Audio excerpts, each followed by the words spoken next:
Cool. Once again, nice to see you guys. My name is Roz. I'm Justin. William friend Justin. We're going to play an excerpt from my heroic poem. If you guys know, they used to call poetry that was epic length about heroes heroic poems. So I figured I'd bring back that, try to bring back the concept of mythology in our day and age. You know, this idea where we're learning about how the world came to what it looks like, but we're also learning about these great spiritual concepts and these mighty superheroes of the gods, right? So here's a little excerpt from that. Thank you for your time.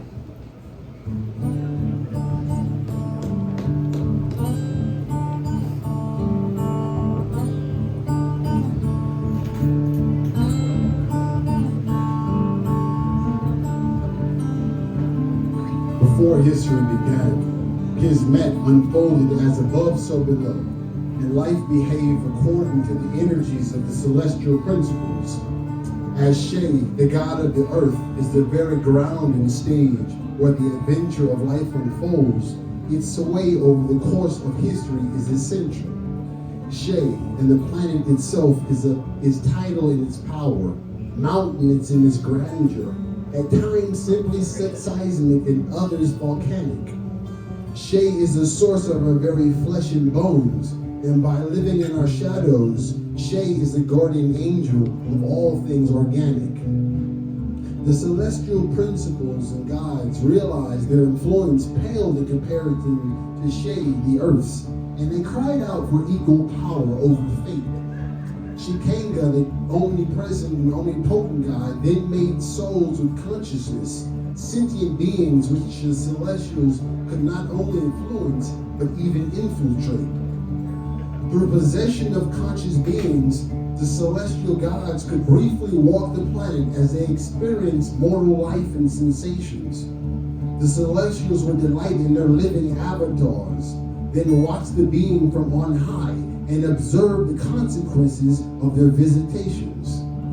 Yet the celestials realized that they could not alter the destiny of beings with these short visits, so they searched for better solutions. Soon they learned they could endlessly possess the bodies of some pure souls, thanks to the psychic abilities in their constitutions. As the celestials lived out entire mortal lives in the bodies of pure souls, some of them by chance impregnated the mothers of new pure souls. This soon gave the celestials new demigod bodies to play with and live in, and a period of legendary events began to unfold. This was the age of the avatars, the 1,000 years when supernatural living beings like dragons and huge tigers appeared on Kismet. There were fantastic creatures with unimaginable powers, and the so-called angels and monsters of every myth, legend, and epic.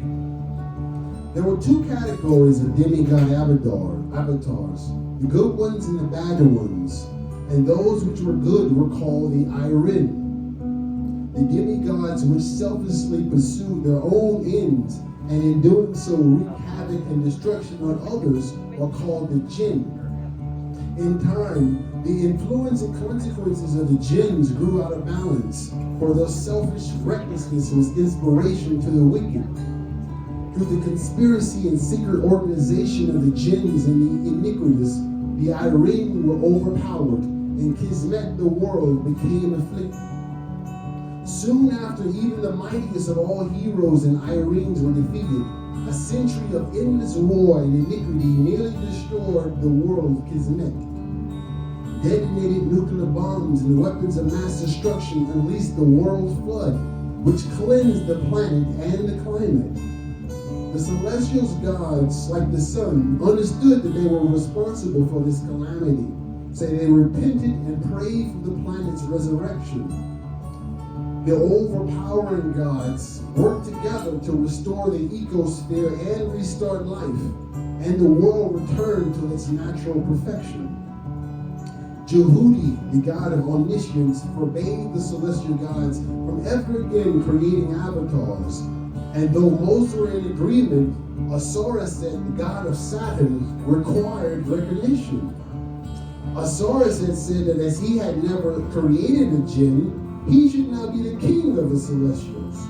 Yet he was speaking not from reason, but ambition. For Asoraset's tower in the underworld, where spirits go before their judge, had become a magnet for the dark etheric energy which was created from the sin and karma of the jinn in avatars. This karma had been cleansed should have been cleansed by the deep, yet it remained because the immortal principles were responsible for the sin. This dark energy had imbalanced Asoraset, the god of Saturn.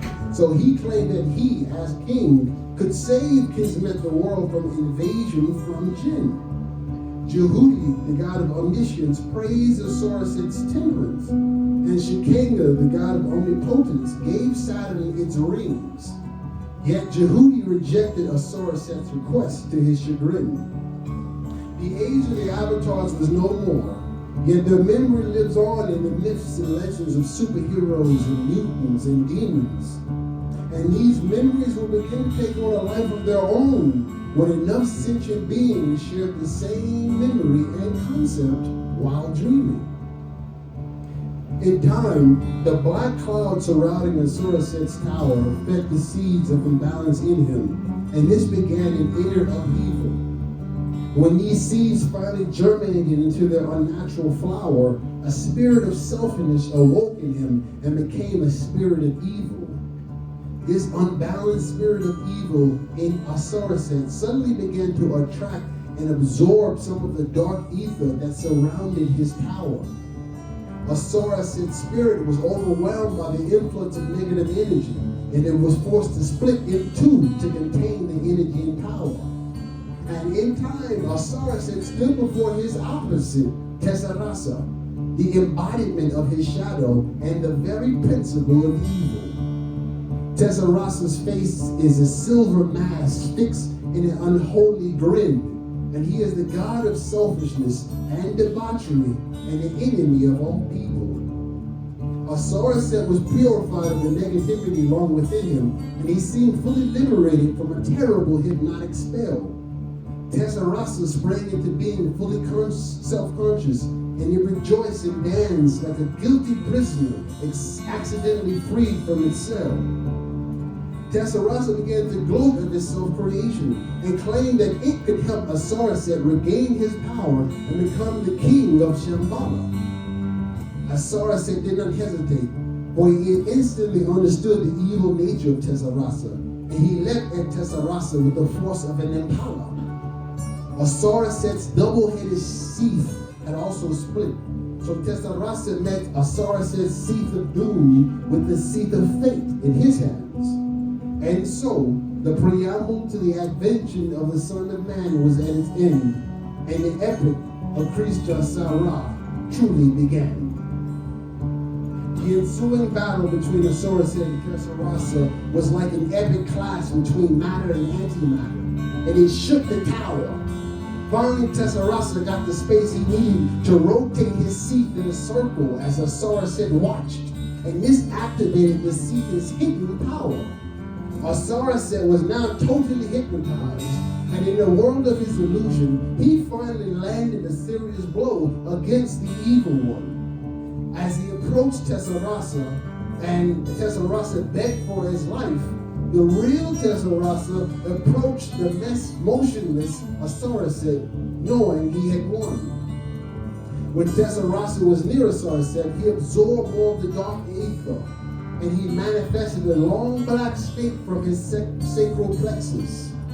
When the snake bit Asoraset, Asoraset involuntarily decapitated him as the snake's ice venom flowed throughout his nexus.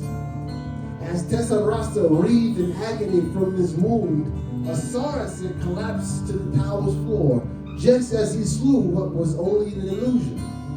Asoraset woke from a dream of a seat of fate, only to realize he had been duped and was paralyzed by the dark ether's suffusion. The dark ether flowed into Tessarasa, and it began to regenerate him until he was caressing his snake's new disfigured head. Tessarasa then used the dark ether to reconfigure the floor of the tower, and he recreated an obsidian tomb to act as a Saraset's bed. The disjointed snake had also fed on the dark ether from the floor, and it reversed both death and lived, and became the first devil. It became Apophis, the black floating snake, and it was both the first horseman of Tessarasa and the first to see the demiurge river. Tessarasa vowed to exterminate all sentient beings in order to prevent them from destroying Xibalba, his new name for Avogadro, the physical underworld. He created a plan to use unjudged souls in an army of the dead, and he wanted a human avatar to be the apocalypse's herald. Tessarasa created a forbidden jinn so that he could live in our physical world, and this jinn was called Tesseract Iset. The human avatar Iset was gifted with the Edi and psychic ability of telepathy, and he soon became the king of Ramadan and then the emperor of all of Kismet. He had eyes that shone in eerie and icy blue, dark hair and pale skin, and though he was no giant, he was bigger than normal men. Emperor Iset's Edi could increase the power of another's shadows and selfishness, and he traveled the world turning kings to sin. In time, Jehudi, the god of omniscience, began to analyze the Akashic records, the records of Akasha, the god of omnipresence, and Jehudi saw all of Tesseract Iset. In time, Jehudi understood that the life of Tesseract was unnatural, and that Iset was an avatar, and Jehudi assumed it was a Saraset. Jehudi then delved deeper into the hidden and dark mind of Emperor Iset, and in no time it found the spirit of the evil one. Tessarasa immediately fled Iset's body and flew back to Xibalba, the underworld, for the light of Jehudi's third eye awareness is as powerful as the sun. Jehudi chased after Tessarasa, and the evil one managed to enter what is now called the Babel Tower, its impenetrable sanctuary.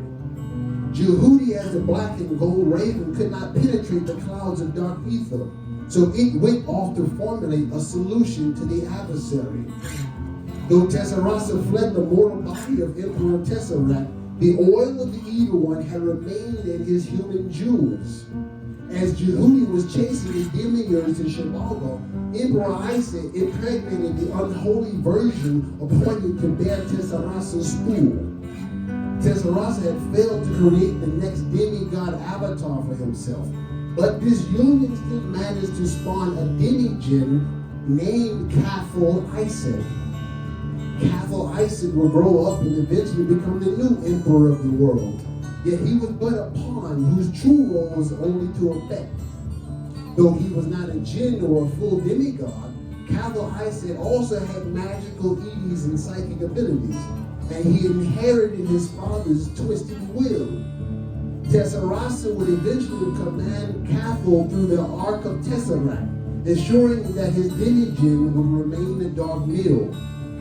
Before the mortal Tesseract Iset died, he also fled to the physical underworld, and he took with him war and lies, his most brutal guards. They were all met at the gate to the underworld by a gigantic Apophis, and on his back they were thrown to the tower's courtyard. When at last they began to penetrate the tower's black clouds of dark ether, they screamed in agony as their flesh was reconfigured. They screamed as if they were in a lava pit. And in no short time, they had been turned into monsters and transfigured. Tesseract had become a red-haired goat man. War was now a bony grim reaper, and lies had grown spider limbs in the distortion. Now transformed, they entered the Babel Tower and met Tessarasa, whose footstool was the tomb of Asaraset, the god of righteousness, and Tessarasa met his four horsemen. And thus was the twilight of Kismet, this world, when Ion, the super self of our universe, lamented. And so, at last, Our hero, Lord Priest Jasara Rastarai, was to be invented.